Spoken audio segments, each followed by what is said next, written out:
നാറ്റോയുടെ വളരെ പ്രധാനപ്പെട്ട വിമാനം, മുൻപുള്ള സോവിയറ്റ് റഷ്യയുടെ വിമാനം, അത് ഉപയോഗിച്ച നാറ്റോ റഷ്യക്കെതിരെ ഉപയോഗിക്കാനായി അതിനെ ഉക്രൈന് കൊടുക്കുന്നു.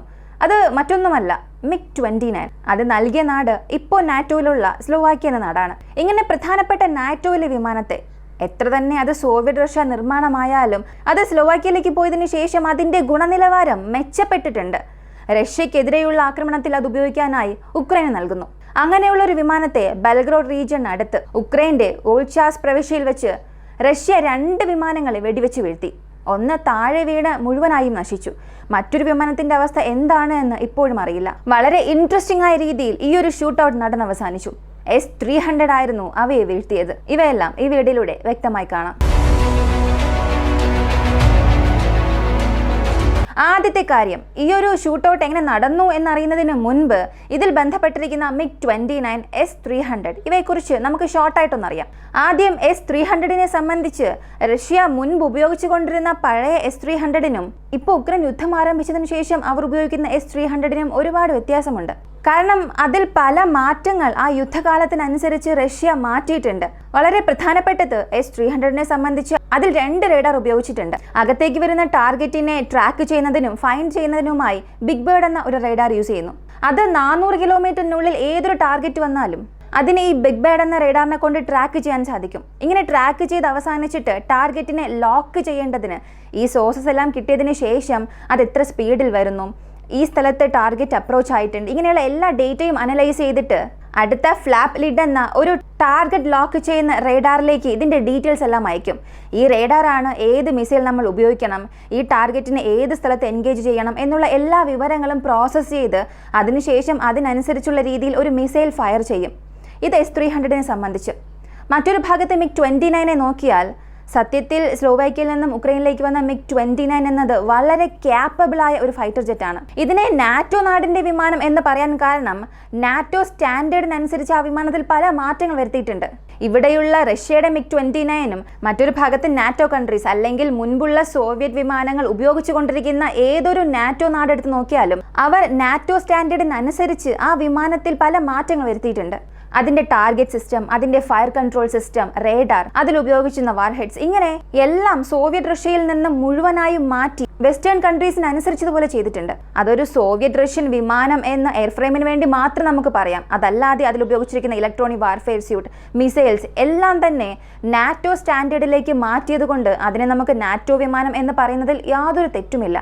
അത്രത്തോളം ക്യാപ്പബിളായ ഒരു ഫൈറ്റർ ജെറ്റായി സ്ലോവാക്യ മാറ്റി. ഇങ്ങനെയുള്ള 13 വിമാനങ്ങളെ റഷ്യ ഉക്രൈൻ യുദ്ധം ആരംഭിച്ചതിന് ശേഷം സ്ലോവാക്യ ഉക്രൈനിലേക്ക് നൽകി. ഇപ്പോൾ വരെയും ഉക്രൈൻ ഈ ഒരു MiG-29, Su-27, Su-24, Su-25 ഇങ്ങനെ പല വിമാനങ്ങൾ ഉക്രൈൻ ഓപ്പറേറ്റ് ചെയ്താൽ കൂടിയും ഇതിൽ എത്ര വിമാനങ്ങൾ ഇപ്പോഴും ഇവരുടെ പക്കൽ ഉണ്ട് എന്ന് നമുക്ക് കറക്റ്റായിട്ട് പറയാൻ സാധിക്കില്ല. അതൊരു ചോദ്യം തന്നെയാണ്. അതിനെക്കുറിച്ചുള്ള വ്യക്തമായ കണക്ക് ഏതൊരു ഓപ്പൺ സോഴ്സ് ഇൻ്റലിജൻസിൽ നിന്നും ലഭിച്ചില്ല. കാരണം റഷ്യ ആയാലും ഉക്രൈൻ ആയാലും ശരിയായ കണക്കുകൾ കാണിക്കാത്തത് കൊണ്ട് ഈ വിമാനങ്ങളുടെ കണക്കെടുക്കുക വലിയൊരു വെല്ലുവിളി തന്നെയാണ്. ഇപ്പോൾ ഒരു ഷൂട്ട് ഔട്ട് എങ്ങനെ നടന്നുവെന്ന് നോക്കാം. റഷ്യയുടെ ബെൽഗ്രോഡ് റീജിയൻ, മറ്റൊരു ഭാഗത്ത് ഉക്രൈൻ്റെ ലോഞ്ചസ്ക്. ഈ രണ്ടും റഷ്യ ഉക്രൈൻ ബോർഡറിലെ സ്ഥലമാണ്. ഈ ഒരു സ്ഥലത്ത് അറ്റാക്ക് നടക്കുന്നതിന് 2 ദിവസങ്ങൾക്ക് മുൻപ് ഇതേ MiG-29 വിമാനങ്ങളെ GBU-3000 ബോംബുകൾ വെച്ച് അവിടെ നിലനിർത്തി. എന്നാൽ അടുത്ത ദിവസം വീണ്ടും ഈ ഒരു ഫ്രണ്ട് ലൈൻ അടുത്തായി മറ്റൊരു അറ്റാക്ക് നടത്താനായി MiG-29 വിമാനങ്ങളെ ആ റീജിയനിലേക്ക് കൊണ്ടുപോയി. അതിന് മുൻപുള്ള ദിവസം അറ്റാക്ക് ചെയ്യാൻ വന്നപ്പോൾ ആ സ്ഥലത്ത് എയർ ഡിഫൻസിന്റെ സുപ്പീരിയോറിറ്റി, എയർ ഡിഫൻസ് സിസ്റ്റം ഉണ്ടോ എന്നുള്ളത് തന്നെ വലിയൊരു ചോദ്യമാണ്. ആ ഒരു വിമാനങ്ങളെ കണ്ടുപിടിച്ച അടുത്ത ദിവസം തന്നെ റഷ്യ അവരുടെ എയർ ഡിഫൻസ് സിസ്റ്റം മൂവ് ചെയ്യാൻ തുടങ്ങി. ഈ ഫ്രണ്ട് ലൈനോട് ചേർന്ന് നിൽക്കുന്ന വിമാനങ്ങളെ റഷ്യ നേരത്തെ ഗസ് ചെയ്തു. അത് വന്നു എന്നതിന്റെ എല്ലാ ഇൻപുട്സും റഷ്യക്ക് കിട്ടി. വീണ്ടും ഉക്രൈൻ ഒരു അറ്റാക്ക് നടത്തുമെന്നുള്ളത് റഷ്യ മനസ്സിലാക്കുന്നു. അവർ ചിന്തിച്ചതിനും അവരുടെ എയർ ഡിഫൻസ് സിസ്റ്റം മൂവ്മെന്റ്സിനും നല്ലൊരു ഫലം തന്നെ കിട്ടി. ആ ഒരു എയർ ഡിഫൻസ് സിസ്റ്റം ബെൽഗ്രോഡ് റീജിയനിലേക്ക് കൊണ്ടുപോയ അടുത്ത ദിവസം തന്നെ ഇതുപോലെ 2 MiG-29 വിമാനങ്ങൾ ലോഞ്ചസ് റീജിയനിൽ നിന്നും 345 കിലോമീറ്റർ ദൂരത്തിലുള്ള ഒരു സ്ഥലത്ത് നിന്നും ആ വിമാനങ്ങൾ തിരിച്ചു. വിമാനങ്ങൾ തിരിച്ചപ്പോൾ തന്നെ റഷ്യയുടെ എവാക് സിസ്റ്റം ഈ വിമാനങ്ങളെ ട്രാക്ക് ചെയ്യാൻ തുടങ്ങി. കാരണം എയർലി വാർണിംഗ് റേഡാർ സിസ്റ്റത്തെ സംബന്ധിച്ച് ആ ഒരു സിസ്റ്റത്തിന് പല 100 കിലോമീറ്റർ മാറിയുള്ള എന്തിന് നാറ്റോ കൺട്രീസിൽ നിന്നും ഓപ്പറേറ്റ് ചെയ്യുന്ന ഫൈറ്റർ ജെറ്റ്സിനെ പോലും ഇവരെ കൊണ്ട് ട്രാക്ക് ചെയ്യാൻ സാധിക്കും. ആ ഒരു സ്ഥലത്ത് എവാക്സ് വിമാനം റഷ്യയ്ക്ക് പതിവിലും നേട്ടമായി മാറി. ഇങ്ങനെ തിരിച്ച ഈ ഒരു വിമാനങ്ങളെ അത് തിരിച്ചത് മുതൽ ഈ ഒരു സിസ്റ്റം ട്രാക്ക് ചെയ്യാൻ തുടങ്ങി. കറക്റ്റ് ബെൽഗറോഡ് റീജിയനിൽ നിന്നും 75 കിലോമീറ്റർ ദൂരത്തിൽ വന്നപ്പോൾ, ഫ്രണ്ട് ലൈനോട് ചേർന്ന് വന്നപ്പോൾ ഈ 2 വിമാനങ്ങളെയും ടാർഗറ്റ് ലോക്ക് ചെയ്തു. S-300 ലോക്ക് ചെയ്യുന്നു. അങ്ങനെ ലോക്കായതിനു ശേഷം 3 മിസൈൽസ് മാത്രം ഈ ഒരു S-300 2 വിമാനങ്ങളെയും നോക്കി ഫയർ ചെയ്തു. ആ വിമാനങ്ങൾ അകത്തേക്ക് വരുന്ന മിസൈലുകൾ ഫൈൻഡ് ചെയ്തതിനു ശേഷം, നമ്മളെ നോക്കിയൊരു ത്രെഡ് വരുന്നു എന്ന് അറിഞ്ഞതിനു ശേഷം ആ ഒരു മിസൈലിനെ വിട്ട് മാറിപ്പോകാൻ അവർ പദ്ധതിയിട്ടു. അത് എങ്ങനെയെങ്കിലും മെനുവർ ചെയ്ത് രക്ഷപ്പെടാൻ ശ്രമിച്ചു. പക്ഷേ അതെല്ലാം അവർ കണ്ണടച്ച് തുറക്കുന്നതിനുള്ളിൽ സംഭവിച്ചു.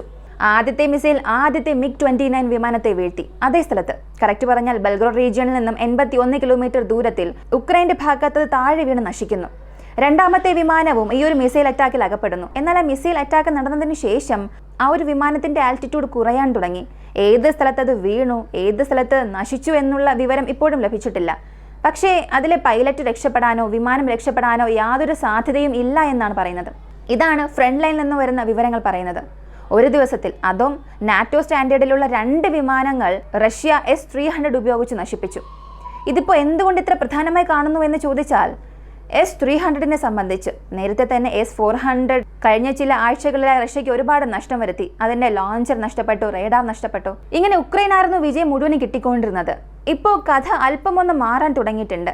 റഷ്യയ്ക്ക് കിട്ടുന്ന ആദ്യത്തെ വിജയമായി മാറി അടുത്തിടെ കിട്ടിയതിൽ വെച്ച്. അതിലും പ്രധാനമായ കാര്യം, നാറ്റോ സ്റ്റാൻഡേർഡിലുള്ള വിമാനത്തെ റഷ്യ നശിപ്പിച്ചു എന്നുള്ളത് റഷ്യയുടെ മോറൽ ബൂസ്റ്റിനെ കൂട്ടും. ഈ ഒരു വീഡിയോയുടെ അവസാനം എനിക്ക് ചോദിക്കാനുള്ളത്, S-300 നശിപ്പിച്ച രണ്ടാമത്തെ MiG-29 വിമാനത്തിന് എന്ത് സംഭവിച്ചു കാണും? അടുത്ത് വരാൻ പോകുന്ന സമയങ്ങളിൽ റഷ്യയുടെ എയർ ഡിഫൻസ് സിസ്റ്റം എങ്ങനെ വർക്കാകും? എങ്ങനെയാണ് നിങ്ങൾ ചിന്തിക്കുന്നത്? കമന്റിൽ പറയുക. വീഡിയോ ഇഷ്ടമായ ലൈക്ക് ചെയ്യുക, ഷെയർ ചെയ്യുക. നമ്മുടെ ചാനൽ ആദ്യമായി കാണുന്നവരാണെങ്കിൽ മറക്കാതെ സബ്സ്ക്രൈബ് ചെയ്ത് സപ്പോർട്ട് ചെയ്യുക. മറ്റൊരു വീഡിയോയുമായി വീണ്ടും കാണാം.